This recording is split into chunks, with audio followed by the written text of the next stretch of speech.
നമുക്കൊരു പ്രോബ്ലം നോക്കാം.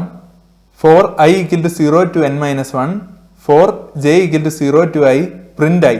ഇതുപോലൊരു ബ്ലോക്ക് ഓഫ് കോഡ് കണ്ടെന്ന് വെച്ചോ, രണ്ട് ഫോർ ലൂപ്പ് ഉള്ള. അന്നേരം എത്ര ടൈം ഇവിടെയുള്ള കോഡ്, ഇന്നർ ഫോർ ലൂപ്പിലുള്ള കോഡ് എക്സിക്യൂട്ട് ചെയ്യുമെന്ന് നോക്കിയാൽ മതി. അതായിരിക്കും നമ്മുടെ ടൈം കോംപ്ലക്സിറ്റി. ഈ പ്രിന്റ് ഒക്കെ ഓർഡർ 1 ടൈം ആയിരിക്കും എടുക്കുക. ഇതുപോലെ മൾട്ടിപ്പിൾ സ്റ്റേറ്റ്മെന്റ്സ് ഉണ്ടെന്ന് വെച്ചോ, കുറെ പ്രിന്റ് ഉണ്ട്, അല്ലെങ്കിൽ എന്തെങ്കിലും ഒരു വേരിയബിൾസിന്റെ സമ്മ് കാൽക്കുലേറ്റ് ചെയ്യാണ്, അങ്ങനെ സിമ്പിളായ കുറെ കോഡ് ഉണ്ടെന്ന് വെച്ചോ, അതെല്ലാം കോൺസ്റ്റന്റ് ടൈം ആയിരിക്കും എടുക്കുക. കോൺസ്റ്റന്റ് ടൈം എന്ന് പറഞ്ഞാൽ order 1 time.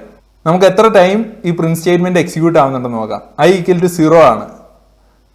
I equal to 0 ആകുമ്പോൾ ഈ ഇന്നർ ഫോർ ലൂപ്പ് എത്ര ടൈംസ് എക്സിക്യൂട്ട് ആവുന്നുണ്ട്? 0 to 0, 0 - 0 + 1, അങ്ങനെ 1 ടൈമാണ് ഇന്നർ ഫോർ ലൂപ്പ് എക്സിക്യൂട്ട് ആവുന്നത്. ഐ ഈക്വൽ ടു 1 ആകുമ്പോഴോ 0 to 1, 1 - 0 + 1, 2 ആണ്. 2 times inner for loop execute ചെയ്യുന്നുണ്ട്. ഐ ഈക്വൽ ടു n-1 ആകുമ്പോഴോ 0 to n-1, n-1 - 0 + 1, n times ആണ് എക്സിക്യൂട്ട് ആവുന്നത്. ഇപ്പം നമുക്ക് ഒരു ഐഡിയ കിട്ടി എത്ര ടൈംസ് ഈ പ്രിന്റ് സ്റ്റേറ്റ്മെന്റ് എക്സിക്യൂട്ട് ആവുന്നുണ്ടെന്ന്. ഐ ഈക്വൽ ടു 0 ആയപ്പോൾ ഒരു തവണ, ഐ ഈക്വൽ ടു 1 ആയപ്പോൾ 2 തവണ, ഐ ഈക്വൽ ടു n-1 ആയപ്പോൾ n ടൈംസ്. അപ്പോൾ ടോട്ടൽ നമ്പർ ഓഫ് ടൈംസ് എത്രയാണ്? 1 + 2 + 3 up to +n എന്ന് പറഞ്ഞാൽ sum of n natural numbers ആണ്. അതെന്ന് പറഞ്ഞാൽ n × n + 1/2, n² + n/2. ഇവിടെ 2ഉം n നമുക്ക് ഇഗ്നോർ ചെയ്യാം. n² ഏറ്റവും വലിയ ടൈം, അതുകൊണ്ട് ഓർഡർ ഓഫ് n² ആണ് ഈ ബ്ലോക്ക് ഓഫ് കോഡിന്റെ ടൈം കോംപ്ലക്സിറ്റി. ഇതിന്റെ റിക്കറൻസ് ഇക്വേഷൻ ഏതാ? Tn = Tn-1. ഇൻപുട്ട് n-1 ആണെങ്കിൽ Tn-1 ആണ് ആ ബ്ലോക്ക് ഓഫ് കോഡിന്റെ ടൈം. ആ ബ്ലോക്ക് ഓഫ് കോഡ് എങ്ങനെ ആയിരിക്കും ഇരിക്കുക? n-1 ഇൻപുട്ട് വരുന്ന for I equal to 0 to n-2 എന്നായിരിക്കും അതിൽ വരിക. കാരണം എന്നിന് പകരം n-1 ആണ് ആ ബ്ലോക്ക് ഓഫ് കോഡിലുള്ളത്. അതുകൊണ്ട് for I equal to 0 to n-2, for j equal to 0 to i, print I എന്നായിരിക്കും. അതും Tn തമ്മിലുള്ള ഡിഫറൻസ് എന്താണ്? Tn-1 n-2 ആയിരുന്നു, ഇതിൽ n-1 ആണ് Tnന്റെ ബ്ലോക്ക് ഓഫ് കോഡിൽ. രണ്ട് തമ്മിൽ ഡിഫറൻസ് എന്ന് പറഞ്ഞാൽ ലാസ്റ്റ് ഇൻപുട്ട് ആണ്. ലാസ്റ്റ് ഇൻപുട്ട് എന്താണ്? n-1 ആണ്. അത് Tn-1 ഇല്ലായിരുന്നു. ഐയുടെ വാല്യൂ n-1 ആവുമ്പോൾ എത്ര ടൈം എടുക്കുമെന്നാണ് Tn-1 എന്ന് പറഞ്ഞാൽ ആ ടൈം കാൽക്കുലേഷനിൽ ഇല്ലാത്തത്. ഐയുടെ ഇൻപുട്ട് n-1 ആകുമ്പോൾ എത്ര ആയിരിക്കും ടൈം എടുക്കുക? 0 തൊട്ട് n-1 വരെ എന്ന് പറഞ്ഞാൽ n-1 - 0 + 1 എന്ന് പറഞ്ഞാൽ n ആണ്. ഓർഡർ ഓഫ് n ടൈം ആണ് എടുക്കുക. അപ്പം recurrence equation Tn = Tn-1 + order n. അതിൽ നിന്ന് നമുക്ക് ടൈം കോംപ്ലക്സിറ്റി കാൽക്കുലേറ്റ് ചെയ്യാം.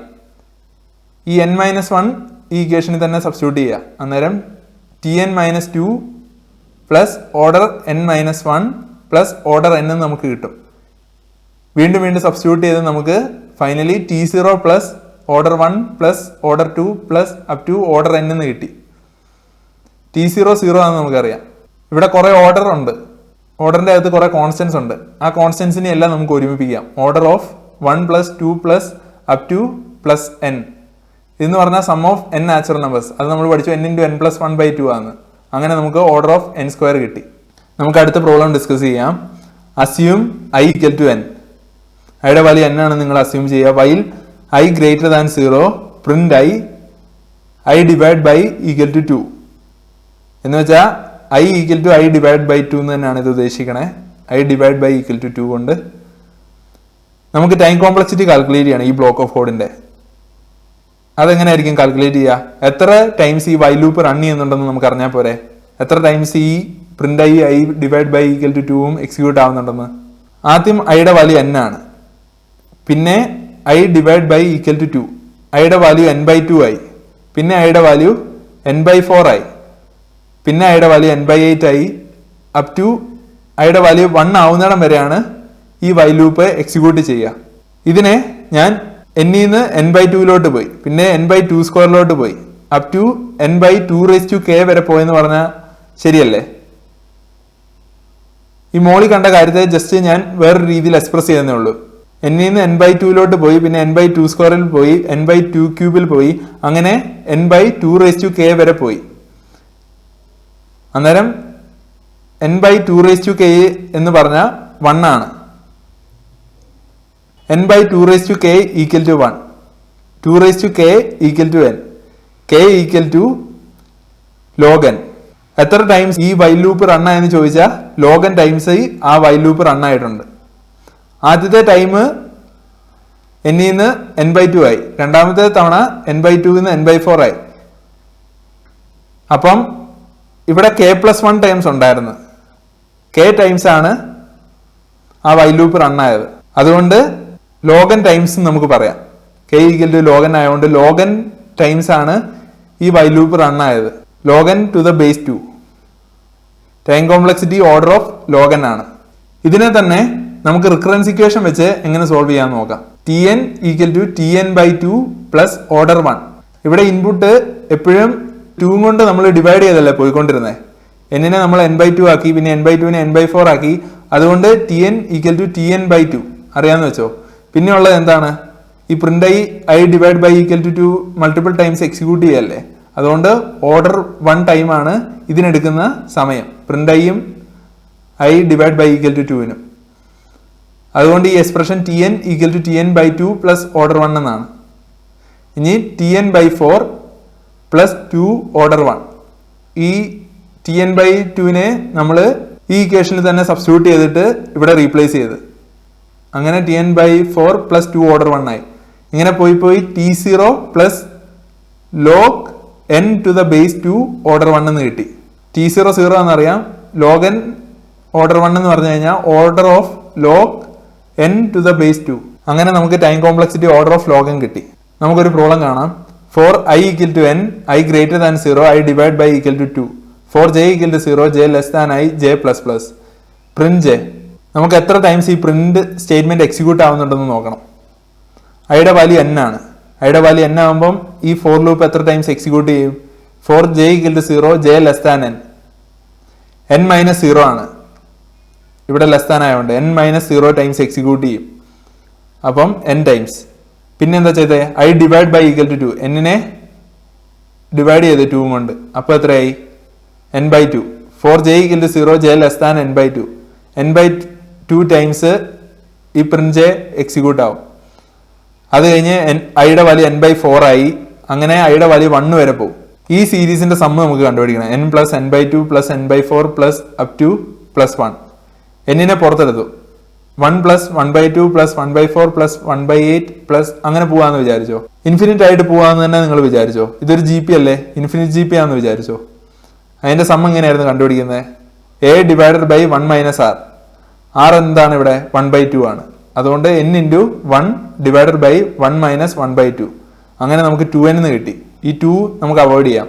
അപ്പം time complexity order of n എന്ന് കിട്ടി. നമുക്ക് വേറെ രണ്ട് പ്രോബ്ലംസ് കൂടി കാണാം. for i equal to 1 to n, for j equal to 1 to n. print algosale. ഇവിടെ ശ്രദ്ധിക്കുകയാണെങ്കിൽ കാണാം, രണ്ട് ലൂപ്പും അങ്ങോട്ടും ഇങ്ങോട്ടും പരസ്പരം ഡിപ്പെൻഡന്റ് അല്ല. ഇവിടെയൊക്കെ ശ്രദ്ധിച്ചു കഴിഞ്ഞാൽ കാണാം, ഈ j ഐയെ ഡിപ്പെൻഡ് ചെയ്തിരുന്നു. j less than I. Inner loop outer ലൂപ്പിനെ ഡിപ്പെൻഡ് ചെയ്തിരുന്നു. ഇവിടെ ഡിപ്പെൻഡൻസി ഒന്നുമില്ല, രണ്ടും ഇൻഡിപെൻഡന്റ് ആയിട്ട് എക്സിക്യൂട്ട് ചെയ്യുന്നത്.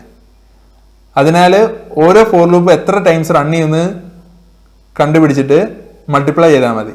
ഈ for loop n times run ചെയ്യും. Inside for loop n times ആണ്. അതുകൊണ്ട് order of n square, n into n. ഈ രീതിയിൽ ചെയ്യണമെന്നില്ല, ഡിപ്പെൻഡൻസി ഇല്ലാത്തതുകൊണ്ട്. ഒരു ലൂപ്പും വേറൊരു ലൂപ്പിനെ ഡിപ്പെൻഡ് ചെയ്യാത്തതുകൊണ്ട്. Time complexity order of n square എന്ന് ഈ ബ്ലോക്ക് ഓഫ് കോഡിന്റെ കിട്ടി. നമുക്ക് ഇവിടെ വേറൊരു ബ്ലോക്ക് ഓഫ് കോഡ് ഉണ്ട്. for i equal to 1, i square less than or equal to n, i plus plus. Print i. ഇവിടെ i square less than or equal to n എന്നാണ്. അതിനെ നമുക്ക് i less than or equal to √n എന്ന് കൊടുക്കാമല്ലോ. അന്നേരം order of √n times അല്ലേ ഈ block of code execute ചെയ്യുന്നത്. അതുകൊണ്ട് time complexity order of √n ആണ്. നമുക്കൊരു പ്രോബ്ലം കാണാം. for i equal to 1, i less than or equal to n, i plus plus. for j equal to 1, j less than or equal to i, j plus plus. for k equal to 1, k less than or equal to 100, k plus plus. Print k. ഈ print statement എത്ര times execute ചെയ്യുന്നത് നമുക്കറിയണം. ഐയുടെ value 1 ആണ്. ഐയുടെ value 1 ആണെങ്കിൽ ഈ j ഉള്ള ഇന്നർ ലൂപ്പ് എത്ര ടൈം എക്സിക്യൂട്ട് ചെയ്യും? 1 ടൈം. k ഉള്ളതോ 100 ടൈംസ്. ഐയുടെ വാല്യൂ 2 ആകുമ്പോഴോ j equal to 1, j less than or equal to 2. ഈ ജെയുടെ ലൂപ്പ് 2 ടൈംസ് എക്സിക്യൂട്ട് ചെയ്യും. കെയുടെ ലൂപ്പ് ഇത് 2 ടൈംസ് എക്സിക്യൂട്ട് ചെയ്യുന്നത്. അന്നേരം ഈ കെയുടെ ലൂപ്പ് എത്രയായിരിക്കും? ഓരോ ടൈം 100 തവണ. അപ്പൊ 2 ഇൻറ്റു 100 200 ടൈംസ്. ഐയുടെ വാല്യൂ 3 ആണ്. അന്നേരം J loop 3 times 3 into 100 times ആയിരിക്കും ഈ കെയുടെ ലൂപ്പ് എക്സിക്യൂട്ട് ചെയ്യുക. ഐയുടെ വാല്യൂ n ആവുമ്പോൾ ജെയുടെ ലൂപ്പ് എത്ര ടൈംസ് എക്സിക്യൂട്ട് ചെയ്യും? n times. കെയുടെ ലൂപ്പോ n into 100 times. So total എത്ര ടൈംസ് ഈ പ്രിന്റ് എക്സിക്യൂട്ട് ചെയ്യുമെന്ന് ചോദിച്ചാൽ 100 plus 200 plus 300 plus up to n into 100. ഇതിൽ നിന്ന് 100 കോമൺ എടുക്കുക. 1 plus 2 plus 3 up to plus n. 100 into n plus 1/2 എന്ന് പറഞ്ഞാൽ order of n square time complexity ആണ് ഈ ബ്ലോക്ക് ഓഫ് കോഡിൻ്റെത്. For i equal to 1, i less than or equal to n, i equal to i into 2. Print i. ഈ print statement എത്ര times execute ചെയ്യുന്ന നോക്കാം. ഐയുടെ വാല്യൂ 1 ആണ് ആദ്യമേ. അത് കഴിഞ്ഞാൽ ഐയുടെ വാല്യൂ i ഇൻറ്റു 2 ആണ്. പിന്നെ ഐയുടെ വാല്യൂ 4 ആണ്. അപ് ടു ഐയുടെ വാല്യൂ n ആവുന്നിടം വരെ ഈ പ്രിന്റ് സ്റ്റേറ്റ്മെന്റ് എക്സിക്യൂട്ട് ആവും. 1 2 4 ഇങ്ങനെയാണ് അത് പോകുന്നത്. എത്ര ടൈംസ് എക്സിക്യൂട്ട് ചെയ്യുന്ന നമുക്ക് കണ്ടുപിടിക്കേണ്ടത്, എത്ര ടൈംസ് ഉണ്ടെന്ന്. ഇതുപോലെ അതെങ്ങനെ കാൽക്കുലേറ്റ് ചെയ്യാന്ന് നോക്കാം. ഈ 1നെ 2⁻0 എന്ന് എക്സ്പ്രസ് ചെയ്തു, 2നെ 2⁻1 എന്ന്, പിന്നെ 4നെ 2 സ്ക്വയർ എന്ന്, അടുത്തതിനെ 2 ക്യൂബ് എന്ന്, അങ്ങനെ 2k വരെ ഉണ്ട്. ലാസ്റ്റ് ടൈം എന്ന് പറഞ്ഞാൽ n ആണ്. n ഈക്വൽ ടു 2k ആയിട്ട് വാല്യുവേറ്റ് ചെയ്തു. n equal to 2k. k log n to the base 2 എന്ന് നമുക്ക് കിട്ടി. അങ്ങനെ time complexity order of log n ആയി. ഇവിടെ i ഇൻറ്റു 3 ആണെന്ന് വെച്ചു. അന്നേരം time complexity order of log n to the base 3 ആയിരിക്കും. ഇവിടെ i ഈക്വൽ ടു 4 ആണ്, log n to the base 4. അങ്ങനെ ആയിരിക്കും ടൈം കോംപ്ലക്സിറ്റി ഉണ്ടായിരിക്കുക.